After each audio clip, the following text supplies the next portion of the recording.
নমস্কাৰ মই পবিত্ৰ মাৰ্ঘেৰিটা বৰ্তমান আছো এখন কেৰিবিয়ান ৰাষ্ট্ৰ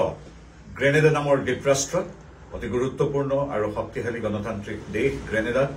দুদিনীয়া চৰকাৰী কাৰ্যসূচীলৈ আহিছো কেৰিবিয়ান দ্বীপপুঞ্জলৈ কিছু সময়ৰ আগতে আমেৰিকাৰ যুক্তৰাষ্ট্ৰৰ পৰা গ্ৰেনেডাত নামি মোবাইলটো খুলি দেখিলো অতি ভাল খবৰ যেটো ভাল খবৰ প্ৰতিগৰাকী অসমীয়াই উদযাপন কৰিছে যে অসমীয়া ভাষা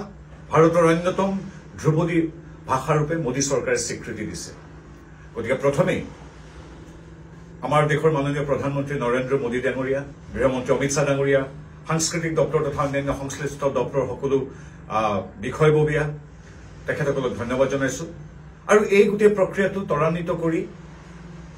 তাহানি শিক্ষামন্ত্ৰী হৈ থকাৰ দিনৰ পৰা আজিলৈকে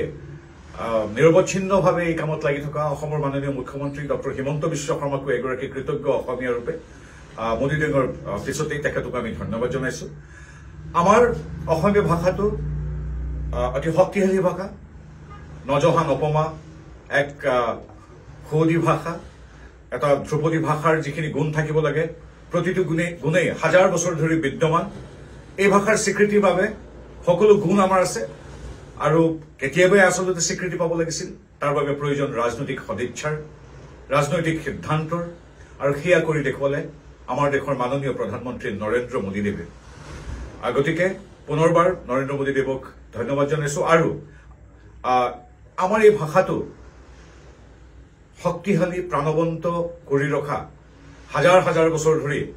এই ভাষাটো চৰ্চা কৰি কৈ অহা অসমীয়াৰ লগতে অসমবাসী ৰাইজ যে ভাষাটো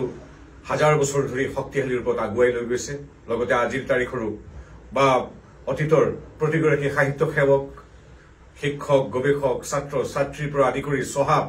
সাধাৰণ আমাৰ জনতালৈকে সকলোৱে প্ৰাণতকৈ যাক ভাল পায় সেই হ'ল নিজৰ মাতৃভাষা অসমীয়া প্ৰতিগৰাকী ব্যক্তিক আৰু হাজাৰ বছৰীয়া আমাৰ ইতিহাসৰ প্ৰতিগৰাকী ব্যক্তিক এই চেগতে এগৰাকী গৌৰৱী সমগোত্ৰীয় অসমীয়া হিচাপে আন্তৰিক কৃতজ্ঞতা জনাইছো অভিনন্দন জনাইছো প্ৰতিগৰাকী ব্যক্তিক এ আমাৰ প্ৰাপ্য আছিল কিছু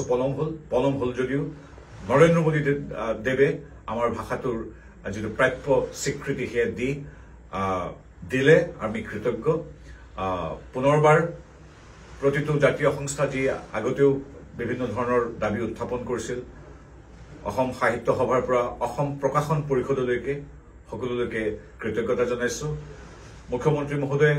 তাহানি শিক্ষামন্ত্ৰী থকা দিনৰ পৰা ডছিয়াৰ প্ৰস্তুত কৰা এইবিলাক সংশ্লিষ্ট মহলত প্ৰদান কৰা ইত্যাদি আদি কৰি যি তেখেতে কাৰ্যপন্থা হাতত লৈছিল তাৰ আজি সাৰ্থক আমি ফল পালো পুনৰবাৰ মোদী ডাঙৰীয়া অসমৰ মুখ্যমন্ত্ৰী ডাঙৰীয়া সংশ্লিষ্ট প্ৰতিটো সংস্থা প্ৰতিগৰাকী ব্যক্তি সাহিত্যসেৱী ভাষাটোক প্ৰাণতকৈ ভাল পোৱা প্ৰতিগৰাকী ব্যক্তি আৰু সমগ্ৰ অসমীয়া জাতিক অভিনন্দন জনোৱাৰ লগতে বাঙালী ভাষা পালি প্ৰাকৃত আৰু মাৰাঠী ভাষায়ো স্বীকৃতি লাভ কৰিলে সকলোলৈকে আন্তৰিক ধন্যবাদ জনাইছো আজি সঁচাকৈ এটা সুখৰ দিন আজি